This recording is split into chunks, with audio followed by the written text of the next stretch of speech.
உயிர்த்தெழுந்த இயேசு கிறிஸ்துவின் வல்லமை ஊழியங்கள் வழங்கும் வசனப் பெட்டகம். இயேசுவே கர்த்தர். இயேசுவையே தேவன் ஆண்டவரும் கிறிஸ்துவுமாக்கினார். இயேசுவே ராஜாதி ராஜா, கர்த்தாதி கர்த்தா. கிறிஸ்துவே மரித்தோர் மேலும் ஜீவனுள்ளோர் மேலும் ஆண்டவர். கிறிஸ்துவே போதகரும் ஆண்டவருமாயிருக்கிறார். வசனப் பெட்டகத்தின் இன்றைய தின கருப்பொருள்: ஆயத்தப்படு. நீங்கள் நினையாத நாளிகையிலே மனுஷகுமாரன் வருவார், ஆதலால் நீங்களும் ஆயத்தமாயிருங்கள். ஆயத்தமாவதை குறித்ததான வேத வசனங்களை பார்க்கலாம். மத்தேயு 24:36 வாசிக்கிறோம்: அந்த நாளையும் அந்த நாளிகையையும் என் பிதா ஒருவர் தவிர மற்றொருவனும் அறியான், பரலோகத்தில் உள்ள தூதர்களும் அறியார்கள். மத்தேயு 24:37 வாசிக்கிறோம்: நோவாவின் காலத்தில் எப்படி நடந்ததோ அப்படியே மனுஷகுமாரன் வரும் காலத்திலும் நடக்கும். மத்தேயு 24:13-14 வாசிக்கிறோம்: முடிவு பரியந்தம் நிலை நிற்பவனே ரட்சிக்கப்படுவான். ராஜ்யத்தினுடைய இந்த சுவிசேஷம் பூலோகமெங்குமுள்ள சகல ஜாதிகளுக்கும் சாட்சியாக பிரசங்கிக்கப்படும், அப்போது முடிவு வரும். லூக்கா 21:34-35-36 வாசிக்கிறோம்: உங்கள் இருதயங்கள் பெருந்திண்டியினாலும் வெறியினாலும் லௌகீக கவலைகளினாலும் பாரமடையாதபடிக்கும் நீங்கள் நினையாத நேரத்தில் அந்த நாள் உங்கள் மேல் வராதபடிக்கும் எச்சரிக்கையாயிருங்கள். பூமியிலெங்கும் குடியிருக்கிற அனைவர் மேலும் அது ஒரு கண்ணியைப் போல வரும்.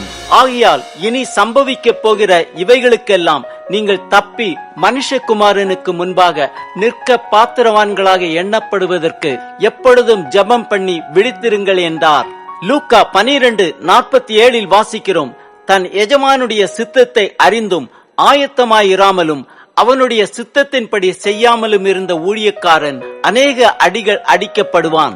யோவான் 9:4-5 வாசிக்கிறோம்: பகற்காலம் இருக்கும் மட்டும் நான் என்னை அனுப்பினவருடைய கிரியைகளை செய்ய வேண்டும், ஒருவனும் கிரியை செய்யக்கூடாத ராக்காலம் வருகிறது, நான் உலகத்தில் இருக்கையில் உலகத்திற்கு ஒளியாயிருக்கிறேன் என்றார்.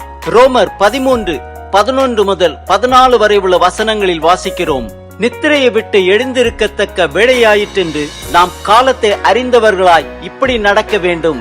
நாம் விசுவாசிகளான போது ரட்சிப்பு சமீபமாயிருந்ததை பார்க்கிலும் இப்பொழுது அது நமக்கு அதிக சமீபமாயிருக்கிறது.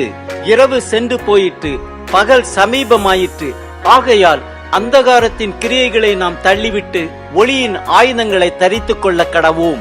களியாட்டும் வெறியும் வேசித்தனமும் காம விகாரமும் வாக்குவாதமும் பொறாமையும் உள்ளவர்களாய் நடவாமல் பகலிலே நடக்கிறவர்களைப் போல சீராய் நடக்க கடவோம்.